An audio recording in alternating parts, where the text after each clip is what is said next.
সারাটা জীবন আপনি কাটিয়ে দিলেন শুধু অন্যকে ভালো রাখার জন্য। আপনার সম্পূর্ণ জীবনটা কেটে গেল অন্যকে ভালোবেসে, অন্যের কথা ভেবে। কিন্তু আজ যখন আপনাকে ভালো রাখার সময় এলো, তখন দেখলেন পাশে কেউ নেই। আপনি বড্ড একা, বড্ড অসহায়। তাই অন্যকে ছাড়ুন, আগে নিজেকে ভালো রাখতে শিখুন। তাহলে সবাইকে ভালো রাখতে পারবেন। নিজে ভালো থাকাটা অত্যন্ত প্রয়োজন, কারণ অনেক জন্ম তপস্যা করে পাওয়াই দুর্লভ মানব জন্মকে অবহেলায় হারিয়ে ফেলাটা তো বোকামি। এই কলিযুগে সব কিছু বড় কম, সৎ ইচ্ছা কম, ধৈর্য কম, সময়ও অনেক কম। এই সময়টাকে সঠিকভাবে ব্যবহার করতে না পারলে নিজের ক্ষতি, অন্য কারো নয়।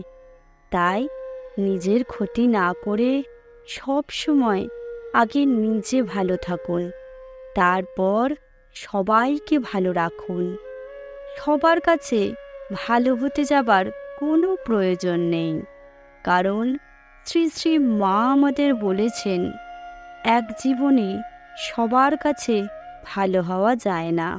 আপনি হাজার চেষ্টা করেও সবার কাছে কখনো কোনো দিন ভালো হতে পারবেন না, কারণ আপনি যত ভালো কাজই করুন না কেন, আপনার বিচার হবে আপনার করে ফেলা একটি ভুল কাজের দ্বারা।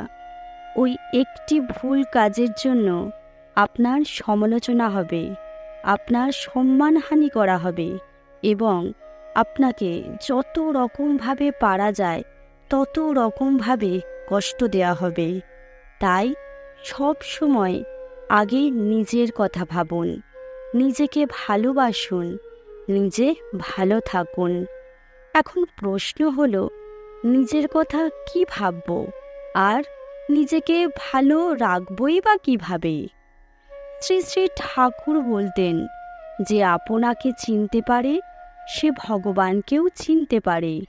কিন্তু আমরা ভাবি আমরা তো নিজেদের চিনি, জানি। তাহলে ঠাকুর বললেন, না, আমরা কিছুই নিজেদের জানি না, কিছুই চিনি না। আগে নিজেকে চিনতে হবে, জানতে হবে। তাহলে ঈশ্বরকেও চিনতে পারবে, জানতে পারবে, তার দর্শন করতে পারবে। তবে এই বোধ একদিনে আসে না, ধীরে ধীরে নির্জনে ধ্যানের মাধ্যমে মনে এই বোধ জাগিয়ে তুলতে হয়। তত্ত্ব তমাসি, তুমি সেই। অহং ব্রহ্মাস্মি, আমি ব্রহ্ম, আমি আত্মা, আমি পরম ব্রহ্ম। নিজের মধ্যে বারবার এই কথাগুলি বলতে থাকুন ও ভাবতে থাকুন। আপনি সেই পরম ব্রহ্ম, আপনার সাথে সব সময় তিনি আছেন। তিনি আর আপনি এক।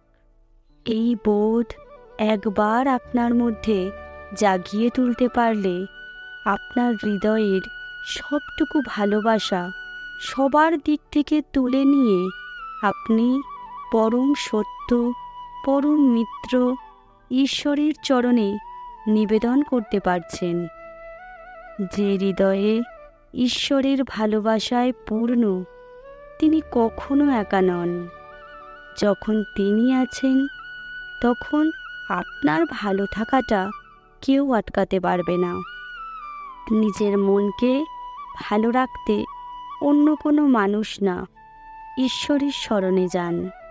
দেখবেন মনে সব সময় আনন্দ পাবেন, নিজেকে ভালো রাখতে পারবেন, সাথে সাথে আশেপাশের সকলকে ভালো রাখছেন ও ভালোবাসছেন, এবং ভগবত প্রেমে মেতে উঠছেন।